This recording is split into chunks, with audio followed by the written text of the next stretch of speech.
जय सतगुरु महाराज जी की जय, गणपति जी की जय, सरस्वती मैया की जय। श्रीमद् भागवत का 13वां अध्याय। उसके उपरांत श्री कृष्ण भगवान फिर बोले कि हे अर्जुन, यह शरीर क्षेत्र है ऐसे कहा जाता है, और इसको जो जानता है उसको श्रेयस्यज्ञ ऐसा उनके तत्व को जानने वाले ज्ञानी जन कहते हैं कि हे अर्जुन, तू सब क्षेत्रों में क्षेत्रज्ञ अर्थात जीव आत्मा भी मेरे को ही मान जान, और क्षेत्र यज्ञ का अर्थात विकास रहित प्रकृति का पुरुष और पुरुष का जो तत्व से जानना है वह ज्ञान है, ऐसा मेरा मत है। इसीलिए वह क्षेत्र जो है वह जैसा है तथा जिन विकारों वाला है और जिन कारण से जो हुआ वह ये तथा वह क्षेत्रज्ञ भी जो है जिस प्रभाव वाला है वह सब संक्षेप में मेरे से सुन। यह क्षेत्र और क्षेत्रज्ञ का तत्व ऋषियों द्वारा बहुत प्रकार से कहा गया है अर्थात समझाया गया है, और नाना प्रकार के वेद मंत्रों से विभाग पूर्वक कहा गया है तथा अच्छी प्रकार निश्चय किए हुए युक्ति युक्त ब्रह्मा सूत्र के पदों द्वारा भी वैसे ही कहा गया है। हे अर्जुन, वही मैं तेरे लिए कहता हूँ कि 5 महाभूत अर्थात आकाश, वायु, अग्नि, जल और पृथ्वी का सूक्ष्म अभाव, अहंकार, बुद्धि और मूल प्रकृति अर्थात त्रिगुणमयी माया भी, तथा 10 इंद्रियां अर्थात गोत्र, त्वचा, नेत्र, रसना और घ्राण एवं वाक, हस्त, पाद, उपस्थ्य और गुर्दा एवं मन और 5 इंद्रियों के विषय अर्थात शब्द, स्पर्श, रूप, रस और गंध तथा इच्छा, द्वेष, सुख, दुख और स्थूल देह का पिंड एवं चेतना और घृति, इस प्रकार यह क्षेत्र विकारों के सहित संक्षेप से कहा गया है। हे अर्जुन, श्रेष्ठता के अभिमान का अभाव, धर्माचरण का अभाव, प्राणी मात्र को किसी प्रकार भी ताना और क्षमा भाव तथा मन वाणी की सरलता, श्रद्धा भक्ति सहित गुरु की सेवा, बाहर भीतर की शुद्धि, अंतःकरण की स्थिरता, मन और इंद्रियों सहित शरीर का निग्रह, इस लोक को परलोक, संपूर्ण भोगों में आसक्ति का अभाव और अहंकार का भी अभाव, जन्म, मृत्यु, जरा और रोग आदि के दुख दोषों का बारंबार विचार करना, पुत्र, स्त्री, घर और धन आदि के असक्ति का अभाव और ममता का न होना भी, प्रिय अप्रिय की प्राप्ति में सदा ही चित्त का सम रहना अर्थात मन में अनुकूल तथा प्रतिकूल प्राप्त होने पर हर्ष, शोक आदि विकारों का न होना, मुझ परमेश्वर के एकाग्र भाव से स्थिति रूप ध्यान योग के द्वारा अभिचारणी भक्ति तथा एकांत और शुद्ध देश में रहने का स्वभाव, और विशेषत मनुष्यों के समुदाय में प्रेम का न होना तथा आत्मज्ञान में नित्य स्थिति और तत्व ज्ञान में अर्थ रूप परमात्मा को सर्वत्र देखना, यह सब तो ज्ञान है और जो इससे विपरीत है वह अज्ञान है, ऐसे कहा है। हे अर्जुन, जो जानने के योग्य है तथा जिसको जानकर मनुष्य परम आनंद को प्राप्त होता है उसको अच्छी प्रकार कहूँगा। वह आदि रहित परम ब्रह्मा अकथनीय होने से ना सत्य कहा जाता है और ना असत्य भी कहा जाता है, परंतु वह सब ओर से हाथ पैर वाला एवं सब ओर से नेत्र, सिर और मुख वाला तथा सब ओर से श्रोत्र वाला, क्योंकि वह संसार में सबको व्यापत करके स्थित है और संपूर्ण इंद्रियों को विषयों को जानने वाला, परंतु वास्तव में सब इंद्रियों से रहित है तथा असक्ति रहित और गुणों से अतीत हुआ भी अपनी योग माया से सबको धारण पोषण करने वाला और गुणों को भोगने वाला है, तथा वह परमात्मा चराचर सब भूतों के बाहर भीतर परिपूर्ण है और चर अचर रूप भी वही है और सूक्ष्म होने से अविज्ञ है तथा अति समीप में और दूर में भी स्थित वही है, और वह ही विभाग रहित एवं एक रूप से आकाश के सदृश परिपूर्ण हुआ भी चराचर संपूर्ण भूतों में पृथक पृथक सदृश्य स्थित प्रतीक होता है तथा वह जानने योग्य परमात्मा विष्णु रूप से भूतों को धारण पोषण करने वाला और रुद्र रूप से संहार करने वाला तथा ब्रह्म रूप से सबका उत्पन्न होने वाला है।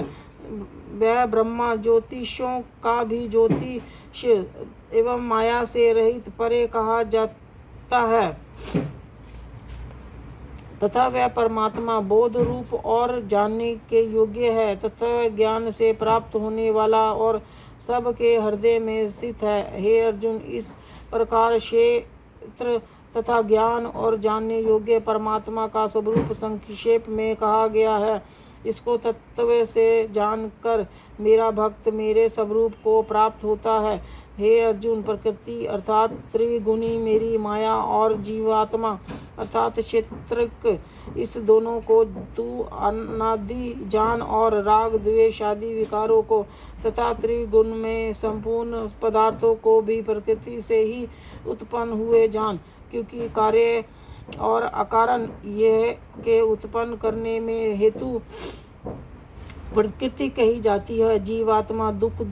सुख दुखों के भोक्तापन में अर्थात भोगने में हेतु कहा जाता है, परंतु प्रकृति में स्थित हुआ ही पुरुष प्रकृति से उत्पन्न हुए त्रिगुण में सब पदार्थों को भोगता है और इन गुणों को संग ही इस जीवात्मा के अच्छी बुरी योनियों में जन्म लेने में कारण है। वास्तव में तो यह पुरुष इस देह में स्थित हुआ भी पर अर्थात त्रिगुणमयी माया से सर्वथा अतीत ही है। केवल साक्षी होने से उपदृष्टा और यथार्थ सम्मति देने वाला होने से अनुमंता एवं सबको धारण करने वाला होने से भर्ता जीवन रूप से भोक्ता तथा ब्रह्म आदियों का भी स्वामी होने से महेश्वर और शुद्ध सच्चिदानंद होने पर परमात्मा ऐसा कहा गया है। इस प्रकार पुरुष को और गुणों के सहित प्रकृति को जो मनुष्य तत्व से जानता है वह सब प्रकार से बरतता है हुआ भी फिर नहीं जन्मता है अर्थात पूर्व जन्म को नहीं प्राप्त होता है। हे अर्जुन, उस परम पुरुष परमात्मा को कितने ही मनुष्य तो शुद्ध हुई सूक्ष्म बुद्धि से ध्यान के द्वारा हृदय में देखते हैं तथा अन्य कितने ही ज्ञान योग के द्वारा देखते हैं और अपवर कितने ही निष्काम कर्म योग से द्वारा देखते हैं, परंतु इसके दूसरे अर्थात मंद बुद्धि वाले पुरुष वे स्वयं इस प्रकार न जानते हुए दूसरों से अर्थात तत्व के जानने वाले पुरुषों से सुनकर ही उपासना करते हैं अर्थात उस पुरुषों के कहने के अनुसार ही श्रद्धा सहित तत्पर हुए साधन करते हैं। वे सुनने के परायण हुए पुरुष भी मृत्यु रूप संसार सागर को निस्संदेह तर जाते हैं। हे अर्जुन, यह मात्र जो कुछ भी सत्वर जड़ जंगम वस्तु उत्पन्न होती है उस संपूर्ण को तू क्षेत्र और क्षेत्र के संयोग से ही उत्पन्न हुई जान अर्थात प्रकृति और पुरुष के परस्पर के संबंध से ही संपूर्ण जगत की स्थिति है। वास्तव में तो संपूर्ण जगत नाशवान और क्षणभंगुर होने से अनित्य है। इस प्रकार जानकर जो पुरुष नष्ट होते हुए सब चराचर भूतों में नाश रहित परमेश्वर को समभाव से स्थित देखता है वही देखता है,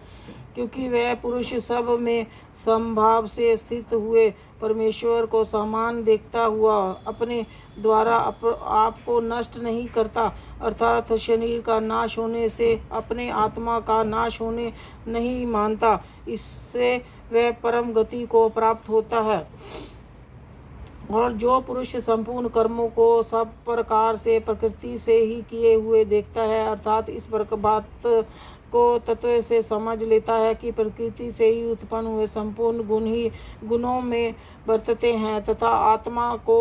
अकर्ता देखता है वही देखता है। और वह पुरुष जिस काल में भूतों के न्यारे न्यारे भाव को एक परमात्मा के संकल्प के आधार स्थित देखता है तथा वह परमात्मा के संकल्प ही संपूर्ण भूतों का विस्तार देखता है, उस काल में सच्चिदानंद ब्रह्मा को प्राप्त होता है। हे अर्जुन, अनादि होने से और गुणातीत होने से अविनाशी परमात्मा शरीर में स्थित हुआ भी वास्तव में ना करता है और ना लिप्यमान होता है। जिस प्रकार सर्वत्र व्यापक हुआ ही आकाश सूक्ष्म होने के कारण लिप्यमान नहीं होता, वैसे ही सर्वत्र देह के स्थित हुआ आत्मा गुणातीत होने के कारण देह के गुणों से लिप्यमान नहीं होता। हे अर्जुन, जिस प्रकार एक ही सूर्य इस संपूर्ण ब्रह्मांड को प्रकाशित करता है, उसी प्रकार एक ही आत्मा संपूर्ण क्षेत्र को प्रकाशित करता है, अर्थात नित्य बोध स्वरूप एक आत्मा ही की ही सत्ता से संपूर्ण जड़ वर्ग प्रकाशित होता है। इस प्रकार क्षेत्र और क्षेत्रज्ञ के भेद को तथा विकार सहित प्रकृति से छूटने के उपायों को जो पुरुष ज्ञान नेत्रों द्वारा तत्व से जानते हैं, मैं महात्मा जन पर ब्रह्मा परमात्मा को प्राप्त करते हैं। 13वां अध्याय समाप्त। श्री कृष्ण गोविंद हरे मुरारी, हे नाथ नारायण वासुदेवा। श्री कृष्ण गोविंद हरे मुरारी, हे नाथ नारायण वासुदेवा। पितुमात स्वामी सखा हमारे, पितुमात स्वामी सखा हमारे, हे नाथ नारायण वासुदेवा। श्री कृष्ण गोविंद हरे मुरारी, हे नाथ नारायण वासुदेवा। श्री कृष्ण गोविंद हरे मुरारी, हे नाथ नारायण वासुदेवा। जय श्री कृष्ण भगवान की जय।